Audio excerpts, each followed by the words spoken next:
Mesdames, Messieurs, bonjour et bienvenue à l'émission In Studio. Ici le pasteur Philippe Boulanger de Nice et je suis absolument ravi d'être avec vous cette semaine pour pouvoir parler d'une série qui s'appelle Le Maître, le Disciple et le Saint-Esprit. En tant que disciples de Jésus, nous ne devrions pas être ignorants au sujet du Saint-Esprit. Lorsque Paul va arriver à Éphèse pour la deuxième fois, en Actes chapitre 19, il va leur poser une question qui va nous interpeller. Il leur dit, Actes chapitre 19, verset 2, « Avez-vous reçu le Saint-Esprit quand vous avez cru ?» Ils lui répondirent, « Nous n'avons même pas entendu dire qu'il y ait un Saint-Esprit. » Voyez-vous, si nous voulons marcher à la suite du Seigneur Jésus, qui est notre Maître, nous devons avoir besoin d'une aide surnaturelle qui s'appelle le Saint-Esprit, raison pour laquelle nous allons étudier ensemble différents aspects de la vie du Saint-Esprit avec Jésus et la vie du Saint-Esprit en tant que ses disciples. En 2 Corinthiens, chapitre 13, verset 13, nous avons aussi ce verset qui nous parle que la grâce du Seigneur Jésus-Christ, l'amour de Dieu et la communion du Saint-Esprit soient avec vous tous. Donc, on ne veut pas être ignorant du Saint-Esprit, mais on veut avoir la communion avec le Saint-Esprit. Et aussi, à l'église des Thessaloniciens, Paul leur a dit « N'éteignez pas l'Esprit ». 1 Thessaloniciens, chapitre 5, versets 19 à 21. « Ne méprisez pas les prophéties, mais examinez toutes choses, retenez ce qui est bon. » Le but de cette série consiste à étudier le Saint-Esprit dans la vie du Maître Jésus, puis de voir comment le disciple est censé marcher dans les mêmes pas que le Maître grâce au même Saint-Esprit. Je vais redire ça une deuxième fois. Nous voulons marcher dans les mêmes pas que le Maître grâce au même Saint-Esprit. Qu'est-ce qu'un disciple? Une définition que j'aime pour définir le disciple est la suivante. Un disciple, c'est quelqu'un qui suit un maître afin de poursuivre sa mission. Encore une fois, un disciple, c'est quelqu'un qui suit un maître, qui suit Jésus, le maître que nous voulons suivre, c'est Jésus, et qui le suit afin de poursuivre sa mission. Et sa mission consistait à faire des disciples. Donc nous sommes censés le suivre pour devenir son disciple, et nous sommes censés le suivre afin de poursuivre sa mission, c'est-à-dire de faire d'autres disciples. Et pour cela, il nous a donné le Saint-Esprit. Et la première relation que nous allons voir entre le Maître, le disciple et le Saint-Esprit, c'est cette idée et cette réalité et cette vérité que Jésus, lui, il était né de l'Esprit et que nous, à la base, en tant que ses disciples, nous ne sommes pas nés de l'Esprit, raison pour laquelle Jésus a enseigné sur la nouvelle naissance. Et Jésus est né de l'Esprit, il n'est pas né pécheur. Est-ce que nous pouvons dire Amen à cela? S'il était né pécheur, il n'aurait pas pu nous sauver de nos péchés, de nos transgressions.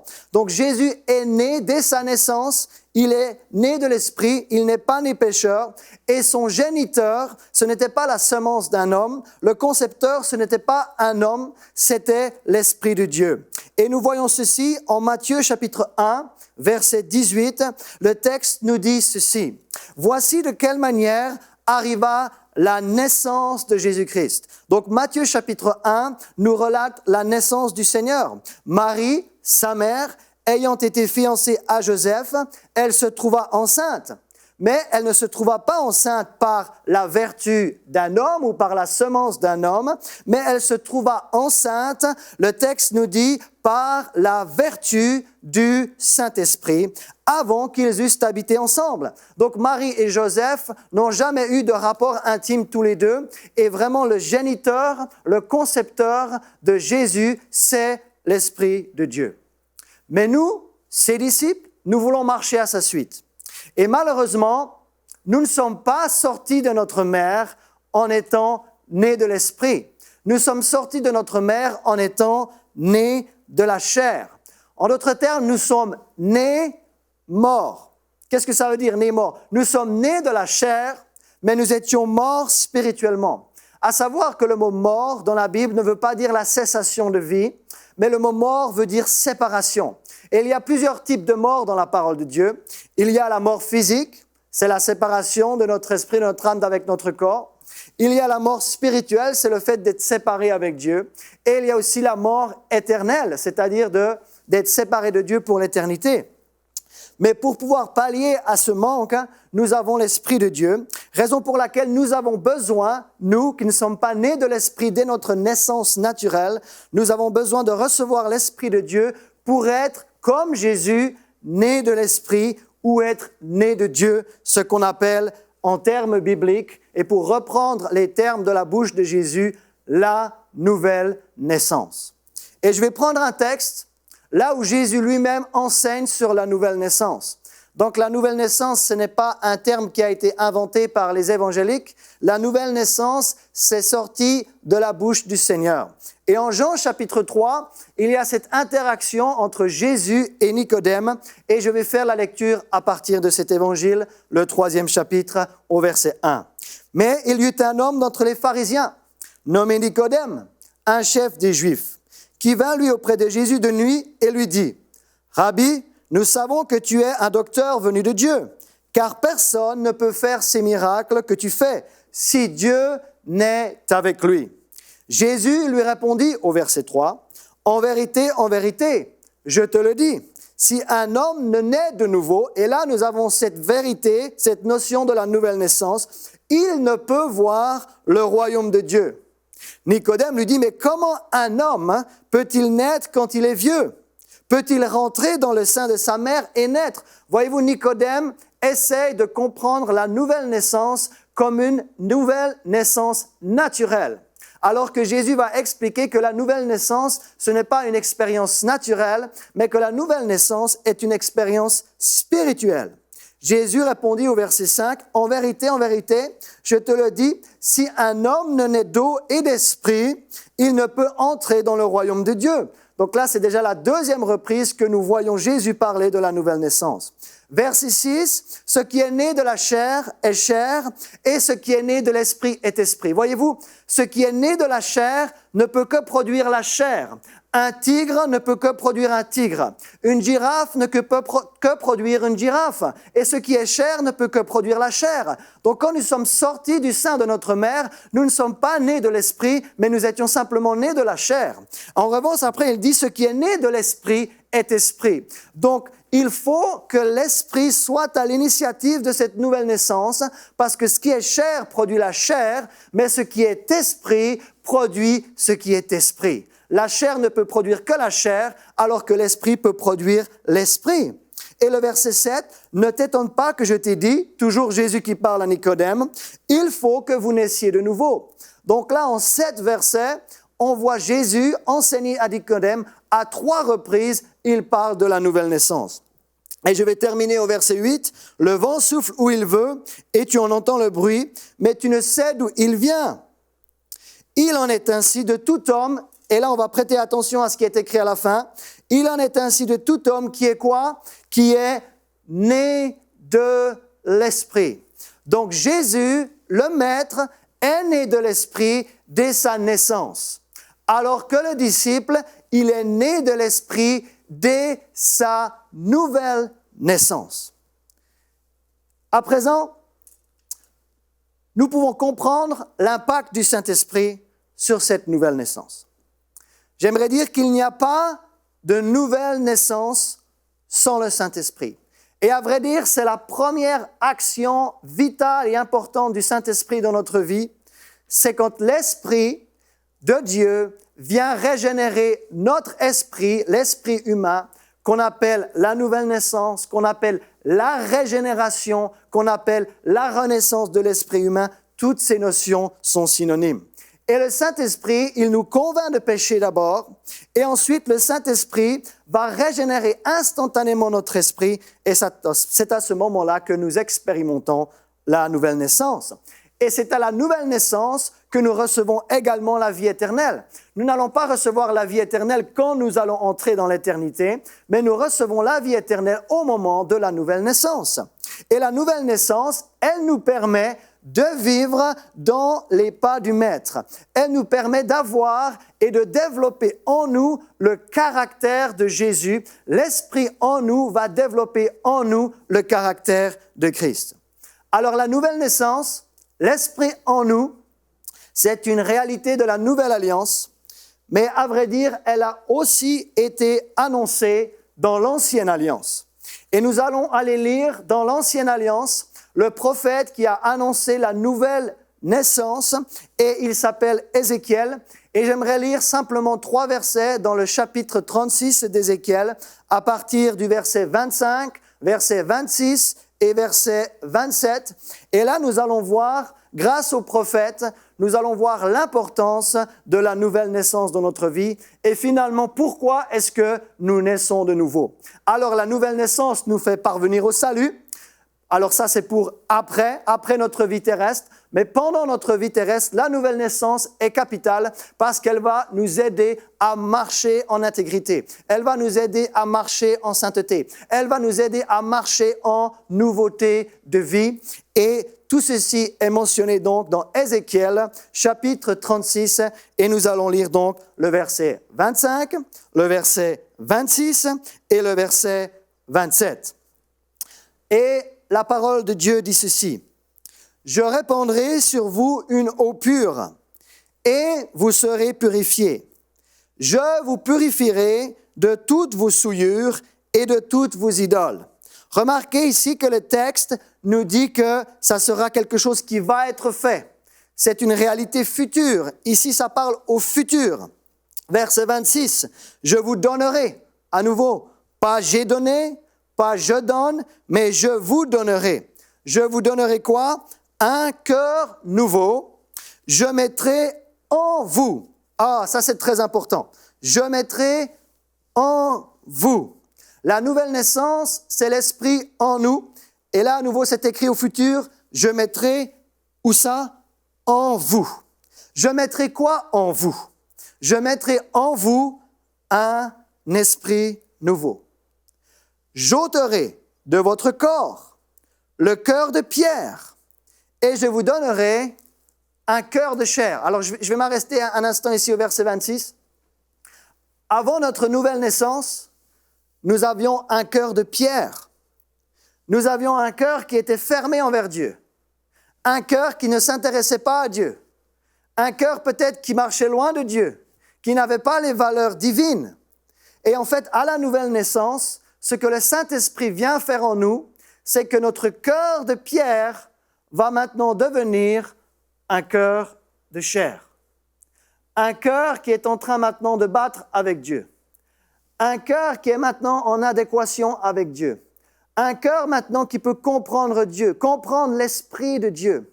Parce que l'homme naturel ne peut pas comprendre les choses de l'Esprit, parce qu'elles sont une folie pour lui. Mais l'homme spirituel, il a la pensée de Christ et il peut avoir la pensée de Christ grâce à l'Esprit de Dieu qui est à l'intérieur de lui. Maintenant, nous avons un cœur qui bat avec Dieu. Nous étions un cœur de pierre, mais maintenant nous sommes un cœur de chair. Et ce cœur de chair qui fait en sorte que nous pouvons vivre et être en accord avec Dieu, c'est l'œuvre du Saint-Esprit dans notre vie.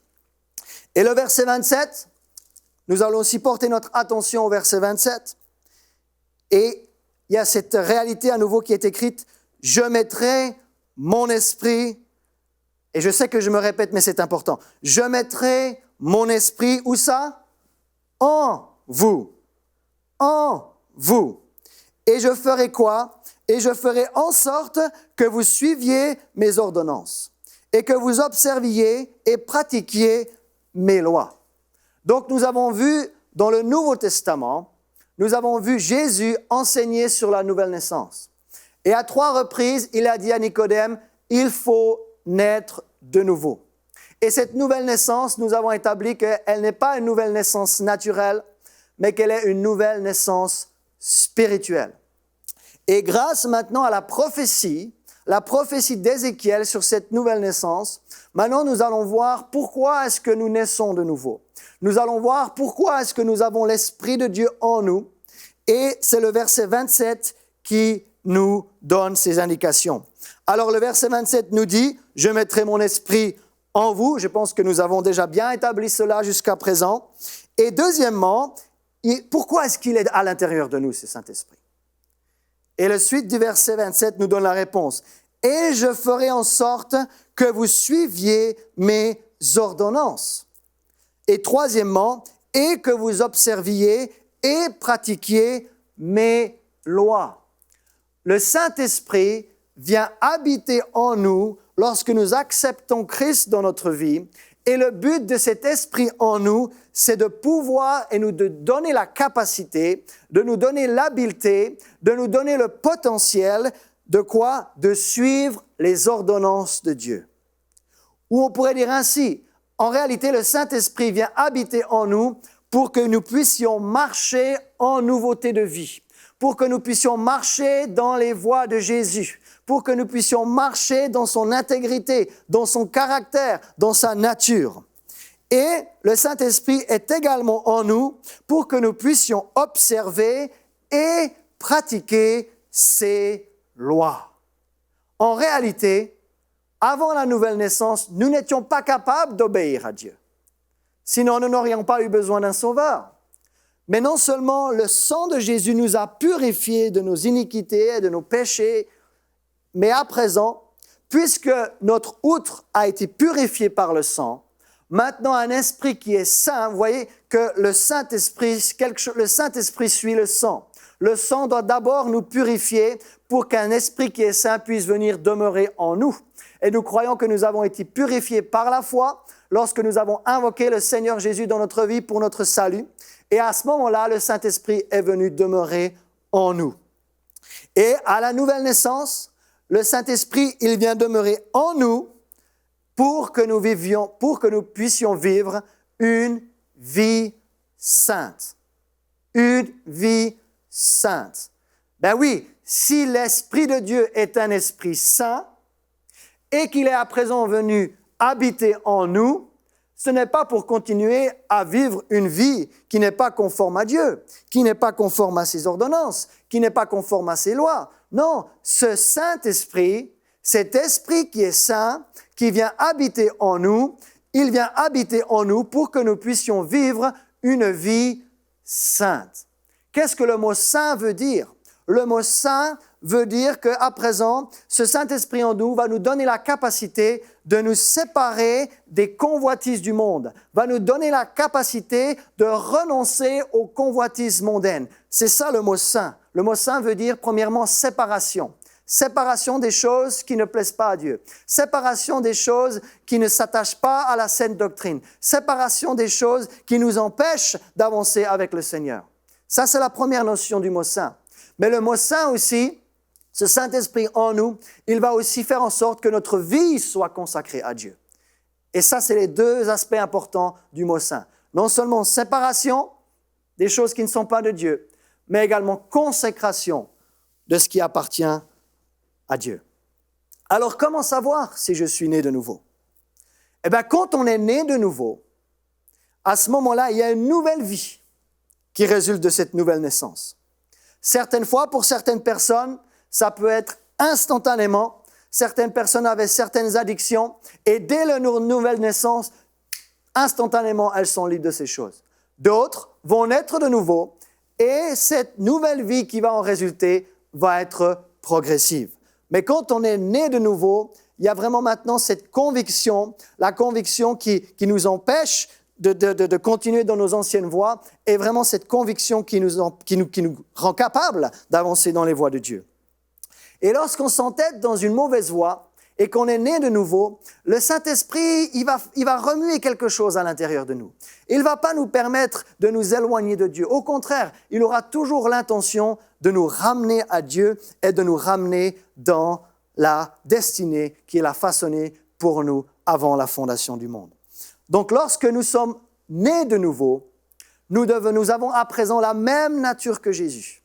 Donc, Jésus pouvait marcher vraiment attaché à Dieu dans l'intégrité. Et à présent, lorsque nous naissons de nouveau, nous recevons le même équipement. Mais remarquez que nous n'étions pas nés de l'Esprit dès notre naissance naturelle. Nous avons besoin de naître de nouveau. Et là, l'Esprit de Dieu vient habiter en nous. Et l'apôtre Pierre nous dit que maintenant, nous participons à la nature divine. Nous avons une nouvelle nature quand le Saint-Esprit vient habiter à l'intérieur de nous. Et dans 2 Pierre, chapitre 1, versets 3 et verset 4, il est écrit « sa divine puissance, nous a donné tout ce qui contribue à la vie et à la piété. Voilà cette nouvelle nature, c'est pour que nous puissions vivre une vie de piété, une vie qui s'attache à Dieu, au moyen de la connaissance de celui qui nous a appelés par sa propre gloire et par sa vertu. Verset 4, celle-ci nous assure de sa part les plus grandes et les plus précieuses promesses, afin que par elles, vous deveniez participants de la nature divine. Oh, qu'est-ce que c'est merveilleux ce texte! Notre nature de péché a été détruite pour que maintenant la nature divine vienne habiter en nous. Ça, c'est le miracle de la nouvelle naissance. Et cette nouvelle naissance, le fait d'avoir l'Esprit en nous, va développer dans notre vie, dans notre caractère, ce qu'on appelle, certaines fois, certains l'appellent le fruit de l'Esprit ou les fruits de l'Esprit. Et ces fruits sont mentionnés dans l'épître de Paul aux Galates, en Galates chapitre 5. On a déjà établi, grâce à la prophétie d'Ézéchiel, les raisons pour lesquelles nous naissons de nouveau lorsque nous sommes encore ici sur la terre. La nouvelle naissance nous fait parvenir au salut, ça sera pour après. Mais pendant que nous sommes encore ici, en train de marcher, cette nouvelle naissance va faire en sorte que nous puissions suivre les ordonnances de Dieu, observer et pratiquer ses lois et développer en nous le ou les fruits de l'Esprit. Ben oui, vu que c'est l'Esprit qui est venu habiter en nous, maintenant cet Esprit veut grandir en nous. Et quand cet esprit va grandir en nous, à ce moment-là, il y a les fruits qui vont sortir, les fruits de l'esprit. C'est comme si avant nous avions un ancien système de racines qui n'était pas bon. Et si les racines ne sont pas bonnes, alors les fruits de l'arbre ne seront pas bons. Mais maintenant, nous avons une nouvelle nature. Nous avons une nature divine. Nous avons une nature, un esprit qui est régénéré. Donc maintenant, notre système de racines, il est bon. Donc maintenant, grâce aux racines qui sont bonnes, les fruits qui vont sortir seront bons. Et focalisons-nous sur notre nouveau système de racines. Certaines fois, on s'attache aux fruits. Ah, je veux absolument que ce mauvais fruit tombe de moi. Alors, c'est bien dans l'intention, mais quand on comprend notre nouvelle nature, quand on comprend qu'on a une nouvelle création, quand on comprend que c'est de l'intérieur qu'on a été changé, à ce moment-là, les nouveaux fruits vont sortir et les vieux vont commencer à tomber comme de vieilles pommes. Et ici, dans Galates 5, 22, voilà ce que l'Esprit en nous va provoquer. Provoquer dans le bon sens du terme. Je fais la lecture. Mais le fruit de l'Esprit, c'est l'amour. Donc l'Esprit en nous va nous faire grandir dans l'amour. L'Esprit en nous va nous faire grandir dans la joie.